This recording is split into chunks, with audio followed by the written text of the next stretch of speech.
In September 1945, the most celebrated American general alive told a room full of reporters that the United States should rearm 2 million German soldiers and use them to drive the Russians back to Moscow.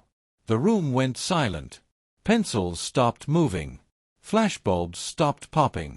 Every reporter in that room knew they had just heard something that would make front-page news across America. Within 48 hours, Dwight Eisenhower, Patton's oldest friend, his protector, the man who had saved his career twice before, demanded his resignation. Within 3 months, George Patton was dead. The official story? He was removed for his administrative failures in Bavaria, for comparing Nazis to Democrats and Republicans, for being too loud, too brash, too Patton. The history books tell you he was a brilliant general with a big mouth who finally said the wrong thing one too many times. The real story is different, darker, more complicated. Because Patton wasn't just running his mouth. He was saying what half of Washington believed, but no one was allowed to say.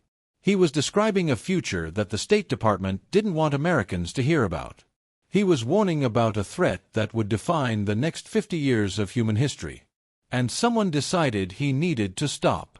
But to understand why those words ended his career, and possibly his life, you need to understand what Patton had seen that spring. What he knew that others refused to acknowledge.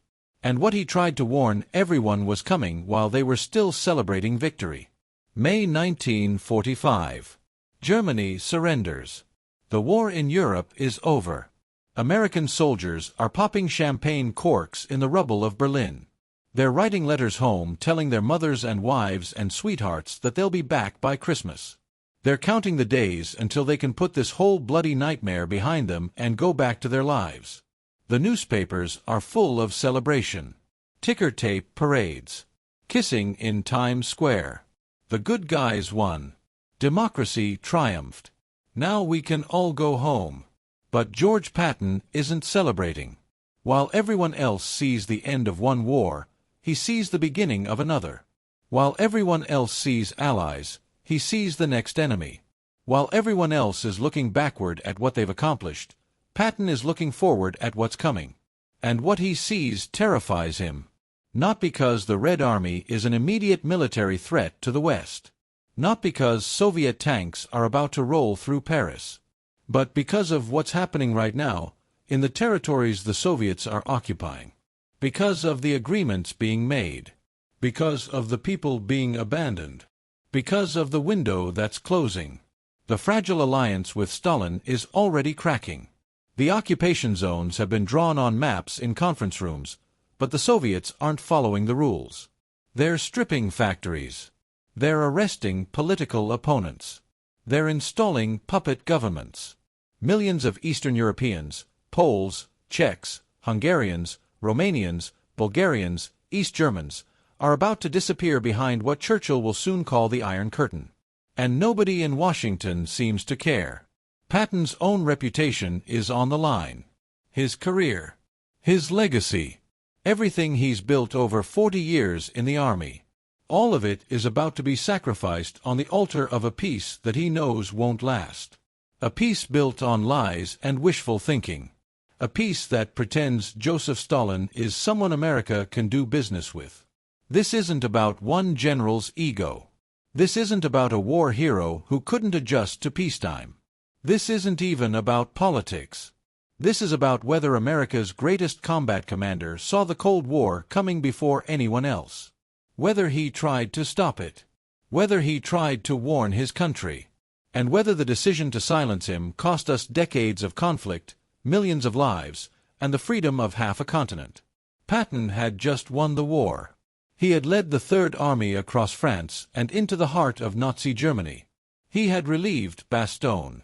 He had crossed the Rhine. He had done what no American general had done since Ulysses S. Grant. He had won, decisively, repeatedly, spectacularly. He was about to learn that winning wasn't enough. That being right wasn't enough. That in the world of politics and diplomacy, the truth was the most dangerous weapon of all. If you've never heard what Patton actually said about the Soviets, not the sanitized version, not the cleaned-up quotes in the history books, But the actual words from his diary and his letters and his private conversations hit like. Because this story got buried for a reason. And you deserve to know why. Forget old blood and guts for a minute. That nickname, which Patton actually hated, by the way, tells you almost nothing about who this man really was. It's a cartoon. A caricature. A two-dimensional portrait of a three-dimensional human being. The real George Patton was far more complicated, far more interesting, and far more dangerous than any Hollywood movie has ever shown you. George Smith Patton Jr. was born in 1885 to a wealthy California family with a long military tradition. His grandfather had been a Confederate colonel. His great-uncle had been killed at Gettysburg. From the time he was a boy, Patton believed he was destined for military greatness. He didn't just want to be a soldier. He believed, genuinely believed, that he had been a soldier in past lives. That he had fought at Carthage. That he had served under Napoleon. That he had died in battle a dozen times before and would probably die in battle again. This wasn't just eccentricity. This was core to who Patton was. He saw himself as part of an unbroken chain of warriors stretching back thousands of years. He read Caesar in Latin, for fun. He studied ancient battles the way other men studied baseball statistics. He wrote poetry about war and death and glory, and some of it was actually good. He competed in the 1912 Olympics in the modern pentathlon, shooting, fencing, swimming, riding, running. He finished fifth. He designed the Army's cavalry saber, the M1913, which is still called the Patton saber today. He was one of the first American officers to recognize the potential of tank warfare, and he nearly died leading a tank assault in World War I. This was not some crude warmonger. This was not some simple-minded killer who loved violence for its own sake. This was a deeply educated, deeply thoughtful student of military history who happened to also be extremely good at the practical application of organized violence. And he had one fatal flaw. One weakness that would destroy him. He said what he thought. Always. Every single time. Even when it was stupid. Even when it was dangerous. Even when it destroyed him. Here's what Patton was looking at in the summer of 1945. Here are the numbers that kept him awake at night. The Soviets had 11 million men under arms in Europe. 11 million. Battle-hardened troops who had just fought their way from Stalingrad to Berlin. Troops who had seen things that would break most men. Troops who had learned to fight and win against the best army Nazi Germany could throw at them. America. We were demobilizing. Sending the boys home. Mothers were demanding their sons back. Politicians were promising quick drawdowns. The war was over, and nobody wanted to hear about why we needed to keep a massive army in Europe. Within a year, America would have fewer than 400,000 troops on the continent. 400,000 against 11 million. Patton saw those numbers. He didn't need a staff of analysts to tell him what they meant. He did the math himself. If the Soviets decided to move west, there was nothing to stop them. Nothing but the English Channel. And maybe not even that. The slapping incidents in Sicily, 1943. You've probably heard about them. 2 soldiers in field hospitals. Shell shock, what we'd now call PTSD. Patton walked in, saw them, and lost his temper. He called them cowards. He slapped them across the face.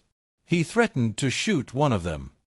He screamed that there was no such thing as shell shock, that these men were malingerers, that they were disgracing the soldiers who were actually wounded.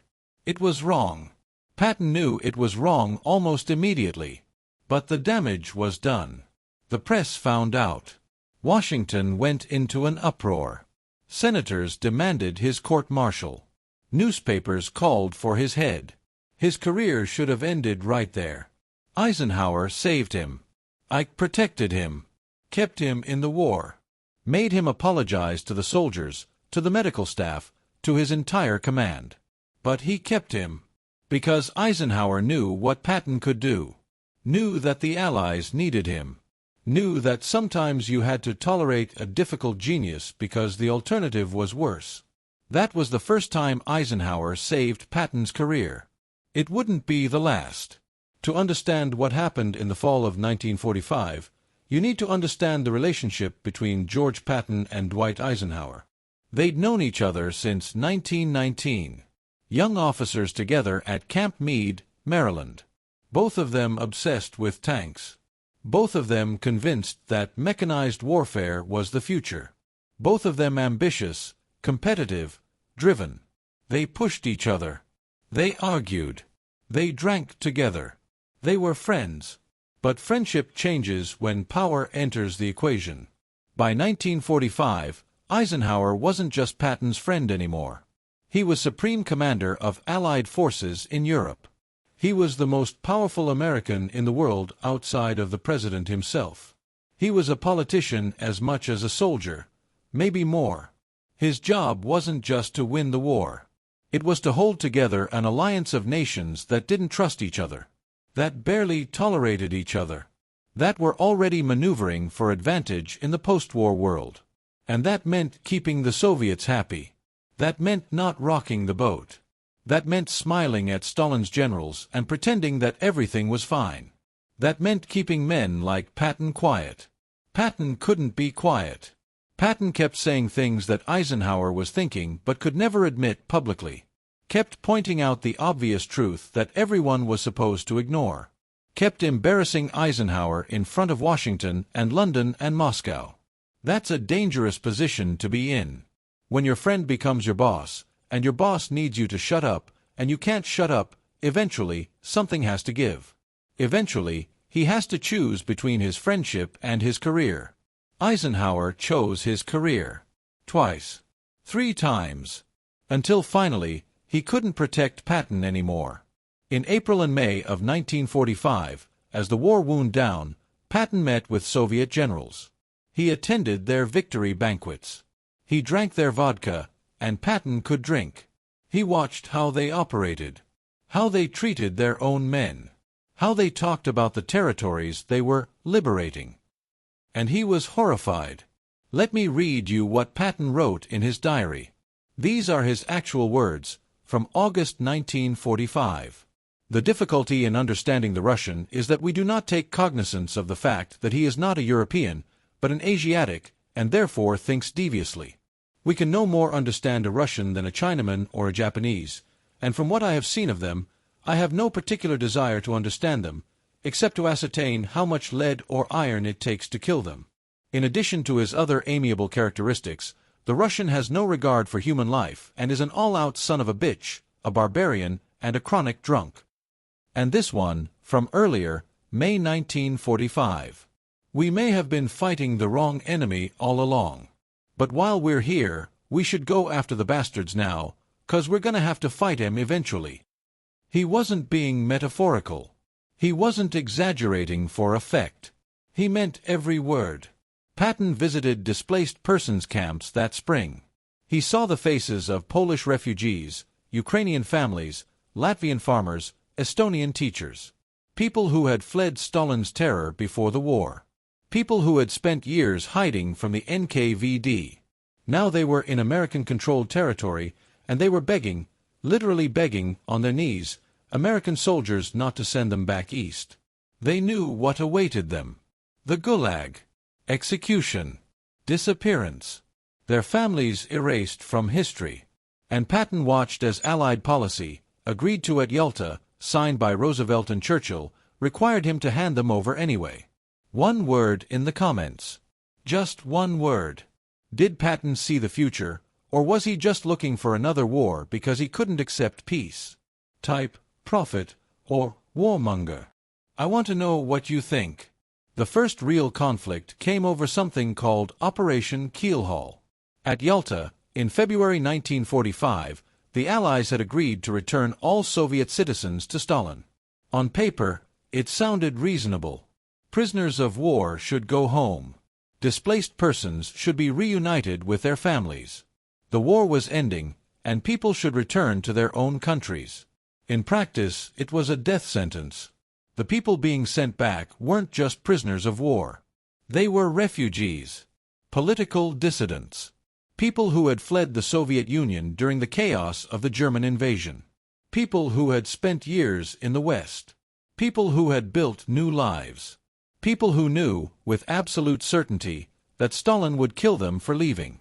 Patton watched as families were loaded onto trains. He stood there as men and women who had fled Stalin's terror were handed back to Stalin's soldiers. Some of them knew exactly what awaited them: execution for treason, the Gulag for being contaminated by the West, disappearance into the vast machinery of Soviet repression. Some of them committed suicide rather than board the trains. Right there on the platforms, in front of American soldiers. Mothers with children, old men, young women. They threw themselves under the wheels. They hanged themselves in the holding areas. They slit their wrists with broken glass. And the trains kept rolling east. Patton was disgusted. Not just morally outraged, physically disgusted. He started dragging his feet, losing paperwork, finding excuses, claiming that he couldn't verify who was actually a Soviet citizen and who wasn't. Anything to slow down the process. Anything to save a few more people. Washington noticed. Moscow complained. Eisenhower sent orders to speed up the repatriations. Patton ignored them. For as long as he could. The Allies sent over 2 million people back to Stalin. 2 million. Most of them were never seen again. Their families never knew what happened to them. They just vanished into the Soviet system and were erased from history. In the comments, I want to know, was this a war crime? Or was it a tragic necessity to maintain the alliance? There's no easy answer. That's why I'm asking. Here's something that wasn't declassified until 1998. 53 years after the war ended. 53 years of official denial. While Patton was being called a warmonger, while newspapers were questioning his sanity, while diplomats were wringing their hands about his inflammatory rhetoric, Winston Churchill had already ordered his generals to draw up a plan for exactly what Patton was proposing. It was called Operation Unthinkable. The plan: a surprise attack on Soviet forces in Europe.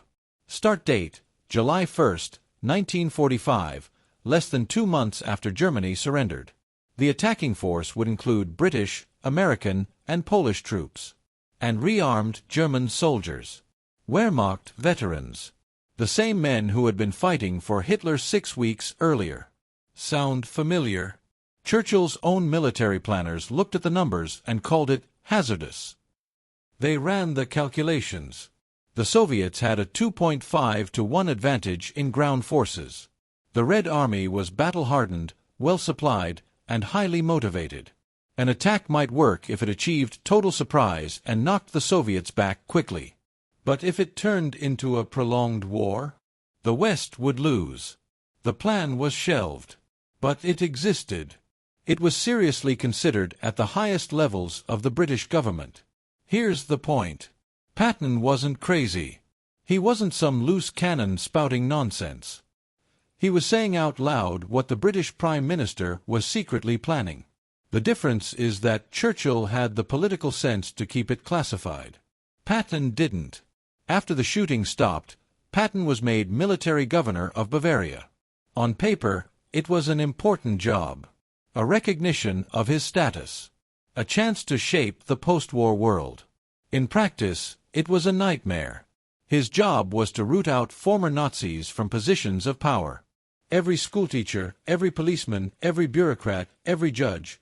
Anyone who had been a member of the Nazi Party had to be removed and replaced. It was called denazification, and it was official Allied policy.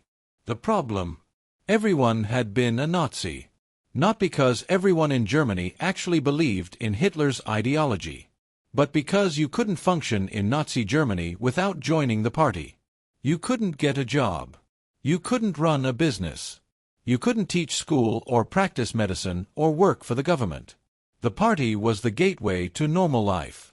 So everyone joined.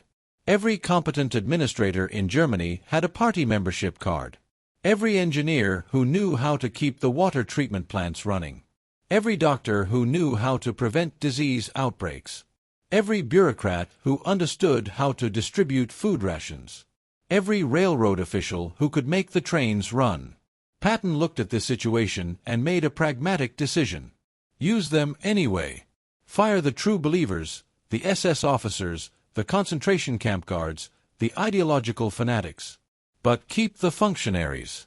Keep the people who had joined the party because they had no choice. Keep the people who knew how to make Germany work. Eisenhower's directive was absolute. Remove them all. No exceptions. Anyone with a party card goes. The result? Chaos. Share this video with someone who thinks they know Patton's story. Someone who's seen the movie, read the Wikipedia article, thinks they've got the full picture. Share it with them. Because the real story is messier than any movie. And everyone deserves to know the truth. Here's the part nobody talks about. Here's the context that gets left out of every documentary about Patton's Nazi sympathies. The American zone in Germany was collapsing. Literally falling apart. No trains running. No water treatment. No garbage collection. Disease spreading through the refugee camps. Food distribution breaking down. People are starting to starve. The British zone. Struggling. The French zone. A disaster. The Soviet zone. Functioning. Order maintained.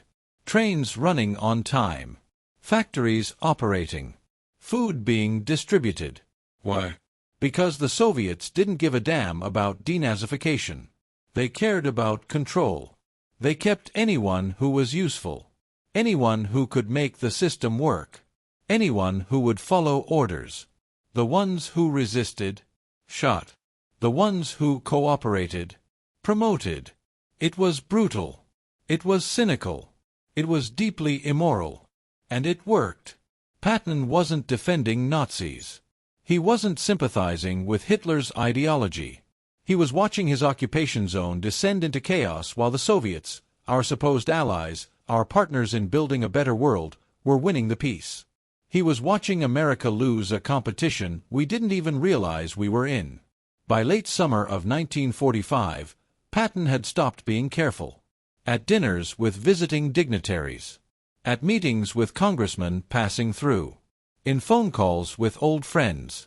In conversations that, he didn't know this, were being monitored by American intelligence. The Russians are Mongols. They're savages. They have no concept of civilization as we understand it. We should push them back while we still have the armies to do it. In 6 months, it'll be too late. We defeated the wrong enemy. Germany was never the real threat. Russia is. In 10 days I can have enough incidents happen to have US at war with those sons of bitches and make it look like their fault. Word got back to Eisenhower. And to Washington. And to the State Department, which was desperately trying to negotiate with Stalin over the future of Germany, the future of Poland, the future of Europe. Which was trying to maintain the fiction that the wartime alliance could survive into peacetime. Which needed everyone to keep smiling and keep quiet and keep pretending. Patton was making that impossible. There's evidence, circumstantial, but compelling, that Patton's phone lines were tapped. That his headquarters was bugged. Not by the Soviets. By the American military. By his own side. They were monitoring him. Keeping track of what he said. Building a file. Just in case. September 22nd, 1945. Bad Tolls, Bavaria. A routine press conference. 15 minutes. Nothing special. Patton answering questions about the occupation, about reconstruction, about the challenges of governing a defeated nation. A reporter asks about his policy of keeping former Nazis in administrative positions. Why is General Patton allowing party members to remain in government? Isn't this contrary to Allied policy? Isn't this a betrayal of everything we fought for? Patton is tired. He's frustrated. He's been fighting this battle for months, with Eisenhower, with Washington, with the press, with everyone who doesn't understand what he's trying to do. He's been called a Nazi sympathizer by people who have never set foot in Germany, who have no idea what it takes to keep a country running, who sit in comfortable offices and issue directives and never have to deal with the consequences. And he snaps. Well, I'll tell you. This Nazi thing. It's just like a Democratic-Republican election fight. Silence. Every pencil in the room stops moving. Then chaos. Within hours, the headlines were everywhere. Front pages across America. Radio broadcasts. Newsreels. Patton compares Nazis to Democrats. General says Nazi party same as Republicans. Patton defends keeping Nazis in power. The man who had killed more Nazis than almost any commander alive. The man who had led the charge across France. The man who had liberated concentration camps and seen with his own eyes what the Nazi regime had done. That man was now being painted as a Nazi sympathizer. By American newspapers. In American headlines. To American readers. And here's the bitter, bitter irony. The part that makes you want to throw something. While Patton was being crucified for suggesting we use former Nazis to run German infrastructure, Operation Paperclip was quietly recruiting Nazi scientists for America's rocket program. Wernher von Braun, card-carrying Nazi SS officer, the man who built the V-2 rockets that killed thousands of British civilians, was being given a new identity and a job at the Pentagon. The Soviets were doing the same thing. Grabbing every German scientist, every German engineer, every German expert they could find. Party membership. War crimes. Who cares? Can you build rockets? Can you design jets? Can you help us beat the Americans? Both sides were using Nazis. Both sides knew it. Both sides pretended they weren't. Patton was just stupid enough to say it out loud. Type "silenced" in the comments if you think this was about more than just one bad quote. If you think Patton was removed not because of what he said about Nazis, but because of what he wouldn't stop saying about Russia. Eisenhower summoned Patton to Frankfurt. Picture this scene. Two men who had known each other for 26 years. Who had risen through the ranks together. Who had survived the politics of the interwar army together. Who had won a war together. Now sitting across a desk from each other. One of them in supreme command. One of them in disgrace. Eisenhower's position was clear. Brutally clear. You're embarrassing the United States. You're threatening our relationship with the Soviets. You're making my job impossible. You're giving ammunition to everyone who says American generals can't be trusted. You need to retract your statement. You need to hold another press conference. You need to apologize. You need to fix this. Patton's position was equally clear. I'm telling the truth. Somebody has to. Everything I've said about the Russians is true. Everything I've said about denazification is true. If we don't change course now, we're going to lose Europe. We're going to lose everything we fought for. I won't apologize for telling the truth.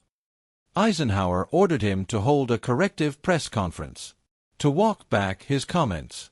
To reassure the American public and the Soviet government that the United States was committed to denazification. Patton held the press conference. And somehow made things worse. Instead of apologizing, he doubled down. Instead of walking back the comparison, he explained it. He said that most Germans had been forced to join the Nazi Party for economic reasons, just like Americans joined political parties for economic reasons. He said the comparison was valid and he stood by it. The headlines the next day were even worse. On September 28, 1945, George Patton was relieved of command of the Third Army. The greatest combat commander America had produced in the Second World War was given a new assignment. The 15th Army. It sounds impressive. 15th Army. Must be a big command. Important responsibilities. It was a joke. The 15th Army was a paper organization. A handful of clerks and historians compiling the official records of the war. No troops. No tanks. No combat units. His job was to write history, not make it. The message was unmistakable. Your fighting days are over. Your voice is no longer wanted. Your opinions no longer matter. Go sit in a corner with your typewriter and be quiet. Patton's diary entry from that week tells you everything you need to know about how he felt. All good things must come to an end. The best thing that has ever happened to me thus far is the honor and privilege of having commanded the Third Army. But privately, to friends, to family, to anyone who would listen, he was more direct. "I've been ed by the commander I trusted most." Patton didn't go quietly. If anything, losing his command made him more determined. He told anyone who would listen that war with Russia was inevitable, that the alliance was a sham, that Stalin was already planning his next move, that everything the State Department was doing was weakness, appeasement, delusion. He made plans. He would return to America in December for Christmas leave. But he wouldn't come back. He would resign his commission, not retire, resign, so he wouldn't have a gag in his mouth. So he could say whatever he wanted without worrying about military regulations or chain of command or diplomatic sensitivities. He had a book deal in the works. He had interviews lined up. He was going to campaign publicly for a tougher policy against the Soviets. He was going to tell America what its government was hiding. He was going to blow the whole thing wide open. He had lunch with his staff on December 8, 1945. He told them his plans. He was excited, energized, more alive than he'd been in months. Tomorrow he would go hunting one last time, and then he would start his new life. December 9, 1945.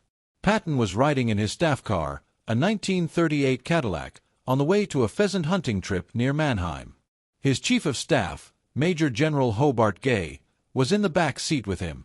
They were talking about the hunt, about the trip home, about the future. An army truck, a 2.5-ton GMC, turned in front of them. The driver, Technical Sergeant Robert Thompson, apparently didn't see the Cadillac. Or didn't yield. Or something. The collision was low speed. Maybe 20 miles an hour. The kind of accident that happens every day. The kind of accident that people walk away from. Hobart Gay walked away. A few bruises. Nothing serious. George Patton broke his neck. Here's the timeline nobody talks about. Here's the connection the history books don't make. Patton died on December 21, 1945. 12 days after the accident. He spent those 12 days paralyzed in a hospital in Heidelberg, sometimes improving, sometimes declining. Near the end, doctors were optimistic. He was regaining some movement. He was talking about going home. Then he suffered a pulmonary embolism. A blood clot to the lungs. Sudden. Fatal. 2 months later, February 22, 1946, a mid-level American diplomat named George Kennan sent a telegram from the U.S. Embassy in Moscow. It was 8,000 words long, so long that the clerks who transmitted it called it the long telegram. Kennan argued that the Soviet Union saw itself at perpetual war with capitalism, that peaceful coexistence was impossible, that the Soviet system required external enemies to justify internal repression, that Stalin would never be a reliable partner, that the only strategy was to contain Soviet expansion wherever it occurred. The long telegram became the foundation of American Cold War policy. The containment doctrine. The Truman Doctrine. NATO. The Marshall Plan. Everything that followed.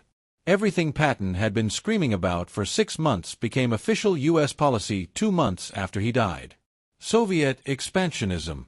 The impossibility of real cooperation. The need to confront them. The danger of appeasement. The reality that the wartime alliance was a marriage of convenience that could never survive peace. He was right. About all of it. Every warning he gave was validated by history. He was just right too early. And too loud. And too inconvenient. The truck that hit Patton's car was driven by Technical Sergeant Robert Thompson. Thompson was never charged. Never disciplined. Never even seriously investigated, as far as the records show. He gave a statement, and that was the end of it. The collision happened at low speed. The other occupants of Patton's car, Hobart Gay in the back seat, the driver PFC Horace Woodring in the front, were barely scratched. Gay had some bruises. Woodring wasn't even that. Patton alone was catastrophically injured. The only person in the car who suffered any significant harm was the one person whose death would benefit multiple powerful interests. Coincidence? Probably. But the questions never go away. Patton lingered for 12 days in a hospital in Heidelberg. At first, doctors were pessimistic: a broken neck, paralysis from the shoulders down, a man in his 60s. But Patton was tough. He'd been badly injured before and recovered. He started improving, regaining movement in his arms, talking about going home, making plans for his campaign against the Soviets. Then, on December 21, 1945, he took a sudden turn for the worse. Pulmonary embolism, the doctors said. Blood clot to the lungs. Sudden. Unexpected. Fatal.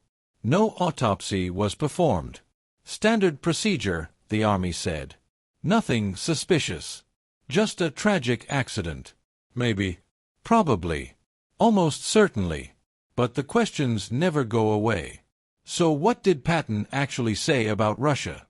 What were the words that ended his career, destroyed his reputation, and possibly cost him his life? Here it is. From his own diary. His letters. His recorded statements. His conversations with friends and aides. The actual words of George S. Patton, Jr. We promised the Europeans freedom. It would be cowardly and wrong to leave them to the Russians. Berlin gave me the blues. We have destroyed what could have been a good race, and we are about to replace them with Mongolian savages. And all Europe will be communist. I'll say this, the Third Army alone, with very little help and with damned few casualties, could lick what is left of the Russians in 6 weeks. You mark my words. Don't ever forget them. Someday we will have to fight them, and it will take 6 years and cost us 6 million lives. Let's keep our boots polished, bayonets sharpened, and present a picture of force and strength to these people. This is the only language they understand and respect. If we let Germany and the German people be completely disintegrated and starved, they will certainly fall for communism, and the fall of Germany for communism will write the epitaph of democracy in the United States. And the one that ended his career. The words that gave his enemies the ammunition they needed. This Nazi thing. It's just like a Democratic-Republican election fight. The man who defeated the Nazis was destroyed for comparing them to American politicians. While quietly, secretly, both superpowers were recruiting actual Nazis for the coming Cold War. The Cold War began exactly as Patton predicted.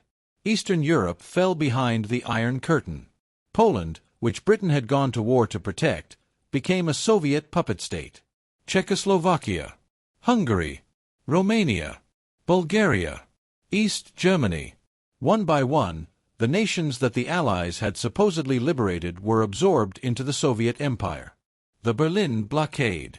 1948. Stalin tried to starve West Berlin into submission. America and Britain responded with the airlift, planes flying in food and fuel around the clock for almost a year. The first direct confrontation of the Cold War. Korea. 1950. Communist North Korea invaded the South. 36,000 American soldiers died in 3 years of brutal fighting. The war ended in a stalemate that persists to this day. The Cuban Missile Crisis. Vietnam. The arms race. Proxy wars on every continent. 4 decades of nuclear standoff. Millions of lives lost. Trillions of dollars spent. Every fear Patton expressed in 1945 came true. Every warning he gave was validated by history. Every prediction he made about Soviet behavior was confirmed by events. The only question is, could it have been different? Was Patton a visionary or a warmonger? Could an attack in 1945 have worked? Churchill's own generals said probably not. The Soviets were too strong. The American public was too exhausted.